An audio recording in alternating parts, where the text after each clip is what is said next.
如果你今天压力很大，很容易消化不良，食物下不去，就有机会可能从上面会跑出来。这也难怪很多高压工作的人都会有胃痛的老毛病。所以千万不要小看压力会造成的影响，你是可以压力大到胃破洞的。大家好，我是月功能医学诊所的陈君丽医师。经典广告词：喝咖啡、吃甜食，又让你胃食道逆流了吗？胃食道逆流发作的时候该怎么办呢？真的只能共存，没办法根治吗？今天我们就来聊聊胃食道逆流吧。讲到胃食道逆流，大家往往就会觉得这是一个胃酸过多的问题。可是你想想看，我们胃本来就会分泌胃酸，胃酸甚至可以帮助消化，或是有一些杀菌的功效。胃酸在胃里面通常也都好好的，那为什么会引起这些不舒服的感觉呢？通常就是你的胃的保护力下降了，或者是你的胃酸跑到它不该去的地方，譬如说食道。要了解这件事情，我们需要先了解胃跟食道的结构。我们吃了东西，食物就会从口腔进到食道里，接下来进到胃，再来小肠跟大肠。你可以想象胃就像是一个夹链带。如果今天夹链带有一些零食，我希望它不要露出来，我就会把夹链带的腹口把它竖起来。这个束口就是我们的下食道括约肌 （lower esophageal sphincter）。但我们身体为了怕食物露出来，还有一个强化的机制哦，就是我们的横膈膜，它刚好卡在这个夹链段的顶端，很像是你把夹链带封口之后，再另外夹一个夹子，就会确保它万无一失。所以今天即使小朋友如果刚吃完饭不久就跑去公园玩，吊单杠把自己倒吊过来，理论上他刚吃进去的食物应该会从胃里随着地心引力的影响而像瀑布一样从嘴巴里面流泻出来。但是实际上并不会发生这种事情，原因就是因为它的束口带是束紧的，而且额外还夹了一个夹子。所以今天如果你会在躺下来的时候胃酸就跑上来了，那其实就是你的夹链带出了问题。另外，有的时候当你给它一个很大的压力，里面的东西就算封得好好的，也可能会涌上来。所以负压增加也是会让你的胃酸从胃里面冲出来的原因之一。这也就是为什么肚子有比较大的重量，比如说孕妇，或者是 BMI 大于25，也就是过重的人，他胃食道逆流的机会是比一般人多1倍以上。或者是在训练的时候，你需要绷紧你的核心，以及搬重物常常需要肚子出力的人，都可能会增加胃食道逆流的风险。再来就是有些人他的肠胃道蠕动实在太慢了，导致他溢出来的机会上升。所以胃食道逆流与其说是一个胃酸的问题，不如说是一个肠胃道蠕动的问题。因此，一些会影响肠胃道蠕动、延缓胃排空的食物、生活习惯或药物，就可能会增加胃食道逆流的风险，像是炸物或者是肥肉和甜点等等的。另外就是生活习惯了。现代人很辛苦，常常都会工作到很晚才会吃晚餐，或者是有宵夜应酬的习惯。那通常这个时候距离你睡觉的时间已经不是很久了，所以即使你的肠胃道蠕动还算正常，但是你根本就没有给它足够的时间，它来不及下去。那你躺下来的时候，水又往低处流，这个时候胃酸会跑上来，也就不意外了。另外一个就是压力，如果你今天压力很大，很容易消化不良，食物下不去，就有机会可能从上面会跑出来。这也难怪很多高压工作的人都会有胃痛的老毛病。所以千万不要小看压力会造成的影响，你是可以压力大到胃破洞的。你的夹链带为什么会松掉呢？有一些食物会让它松，也有一些药物会让它松哦。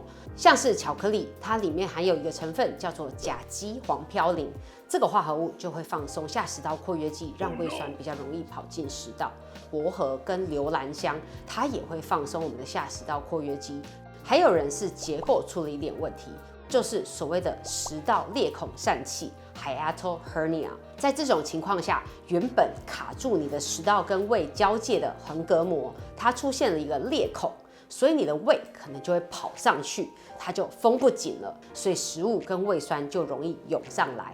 那食道裂孔疝气它比较麻烦的是，因为是结构就出了问题嘛，所以要治疗的话，就是要用外科手术把它缝紧一点。这个手术叫做胃折叠手术。最后就是胃酸增加的部分啦。这个部分比较是大家常听到的，像是抽烟、喝酒、咖啡、浓茶、甜食、辛辣、刺激性的食物，都可能增加胃酸的分泌。另外一个很容易被大家忽略的食物，就是柑橘类的水果跟果汁，比如说柳橙、柠檬、葡萄柚，它本身就是酸的，所以会刺激食道。另外，番茄或番茄制品，像是披萨上面的番茄酱，这些也会因为酸性而会引起胃食道逆流的症状。但是这比较因人而异，所以如果你有这方面的困扰，不妨先试试看1个礼拜不吃，看看症状是不是就会有一定程度的改善。还有就是幽门杆菌的感染，其实台湾跟日本都是幽门杆菌的高盛行地区。那幽门杆菌会造成胃酸的分泌增加，但是有趣的是，有一些研究发现，其实幽门杆菌的感染是对胃食道逆流有保护作用的。所以这就是因人而异，最好的方式就是直接去做检测，你就会知道你有没有这样子的感染啦。现在真的超级多人有胃食道逆流的困扰的，几乎可以说是一个现代的文明病了。但是不是所有有逆流症状的人都是胃酸逆流哦，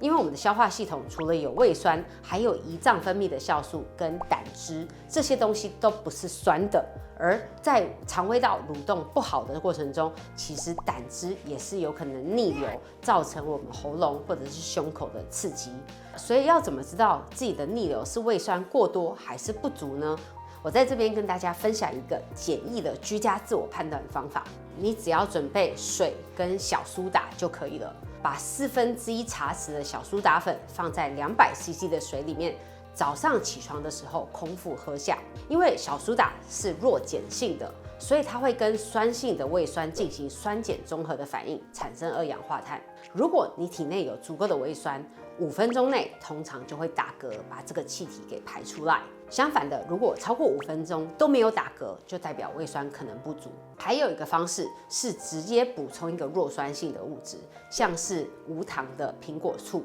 苹果醋是酸的，但是如果是在消化不良、胃酸不足的人身上，它其实喝了之后反而会觉得非常舒服。但如果你本身就是胃酸过多，可能喝了之后会不舒服，所以可以用这样子的一个2元法来去协助判断。但要记得稀释哦，没稀释的时候超恐怖的，而且它的味道很像臭袜子。如果胃酸不足够，当然就是要协助胃酸的分泌嘛。通常会使用的就像是甜菜碱或者是 pepsin 这种胃蛋白酶。现在主流的西医治疗通常不外乎3种，第一个是一个胃药，包含轻的就是胃乳片，或者是氢离子帮浦抑制剂，或者是最强效的质子帮浦抑制剂 PPI Proton Pump Inhibitor。第二个就是帮助胃排空的药物，像是 Mosapride 或 Pamperon。还有就是一些保护胃黏膜的药物，像是海藻酸的口嚼定。PPI 是最强效的胃酸抑制剂，短期的使用可以减少胃酸跟胃酸逆流上去所引起的症状，但问题是出在长期的使用。因为胃酸其实是身体超重要的东西，当我们长期抑制胃酸的分泌，它不够酸了，这个时候食物的消化、营养的吸收，甚至杀菌的功能都会受到影响。那除了药物的治疗之外，有没有一些可以自我保健的方法？第一个，我们可以尝试避开刚刚提到的诱发因子，像是会增加胃酸或者是造成下食道括约肌松弛的一些食物，以及培养比较好的饮食习惯，像是吃饭吃到7分饱，不要太晚吃，最好最后用餐的时间距离睡觉的时间至少间隔3个小时以上。然后睡前不要喝太多汤汤水水，饭水分离，用餐时间的液体不要超过1杯水的分量。再来就是在吃之前妥善的处理生活上的压力，我们可以在用餐前花几分钟的时间做深呼吸的练习，就有助于我们从交感的状态切换到副交感的状态。而我最喜欢的方式就是所谓的箱式呼吸 （box breathing）。它的做法非常简单，你在脑海里面想象一个正方形的箱子，那你在呼吸的时候就会沿着这个箱子去走，吸气吸4秒，闭气闭4秒，吐气吐4秒，再闭气闭4秒，这样子的一个循环。我们做2-3分钟的时间，其实就有助于我们把交感给缓和下来，让副交感可以活化。那另外就是专心吃饭啦，避免在吃饭的时候还在处理报表或者是开线上会议，这个都会让我们容易消化不良。最后也有一些营养品会有助于缓解胃食道逆流的症状，像是甘草酸盐 DGL、脯酰氨酸、芦荟或者是秋葵，这些成分都有保护消化道黏膜的效果，可以协助改善胃灼热的症状。如果你有一些肠道菌的问题，比如说小肠细菌过度增生，或者是慢性食物过敏，你也要同步处理这样的一个状态。因为我们的消化道其实就是一个从嘴巴通到直肠的一个管子，因此下消化道的问题也会影响到上消化道，增加灰血心的风险。今天这节的分享，我们就先到这里告个段落。如果还有任何肠胃道或健康相关的问题，也欢迎在底下留言给我。也请大家帮我们按赞、订阅，并分享给你身边深受胃食道逆流所苦的亲友们。我们下期再见喽，拜拜。